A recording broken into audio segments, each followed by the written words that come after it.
If you're someone who wants to set up a fish tank at home, then this video is for you. I'll go over the things that we did in order to set this up. We had no idea on how and what works in regards to, having the fishes at home. So the first step we did was to get a 29-gallon fish tank. We got that from Petco. So once we did that, we also had to get this stand that is also from Petco. So you want to get one that can hold the amount of gallons of the fish tank that you have, like with the water in it, not just the tank itself, because that's one of the mistakes that everyone makes, thinking that, the stand would be able to hold the tank, but with the amount of water, it gets a bit complicated. So the next one is you want to choose what kind of fishes are you going to have. So my son wanted to have platies and he wanted to have Cory catfish, and we also wanted some neon tetras. So that was our ask. And when you go into the pet store, so you can ask them literally like which ones go together.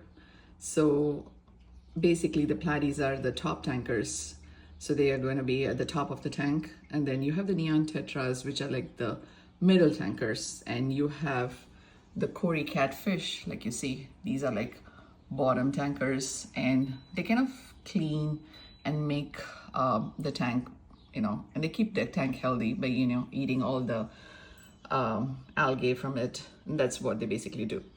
But they're very active too. So initially, we had trouble with the platies and the Cory catfish with regards to the food, because these platies would eat their flakes as well as the Cory catfish food. So we had a bit of struggle in there, and then we found that out. The pellets work best for both. They both like it. So it's not like, one gets the food and the other doesn't. So when we started having the pellets, they both liked it and there was no fight for the food. And the neon tetras like that too. So with regards to the food, this is the flakes that we feed the platies. Sometimes they like this, but after we started having the pellets, none of them are seem to be interested in this. These are the sinking pellets that I was talking about. So they are tiny little granules that sink to the bottom of the tank, but the platies also go hunt for it and have the food. So it's kind of like a win-win situation if you have like top and bottom tankers. So the next step would be cleaning the tank. So we do that every 2 weeks.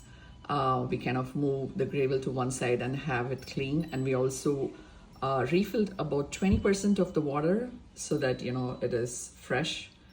So you can do that while cleaning the tank itself. So the fishes do get a bit tense. They kind of all move to one side, but that's fine. I mean, they know, they're safe here. So next one was, we didn't know that one of our platy fish was pregnant when we got it. And we, as a first-time fish holders, didn't know what to do.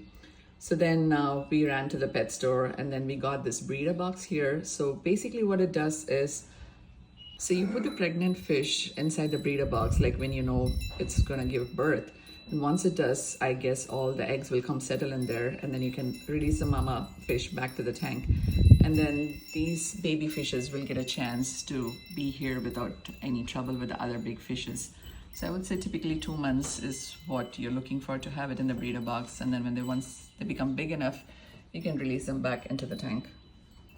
The next step is feeding the fish. We typically do feed the fish like once a day. And you got to make sure that they're nice and hungry so that, everything gets eaten up. So initially we tried feeding them twice, but that didn't seem to work. So once a day should be good for them. So it's a bit of a work at first, but once you have everything set up, I think it's smooth. You don't have to worry much about it. They're happy in there playing, and you're happy watching them too. So let me know in the comments if you have any questions. I'll be happy to answer. Happy fishing.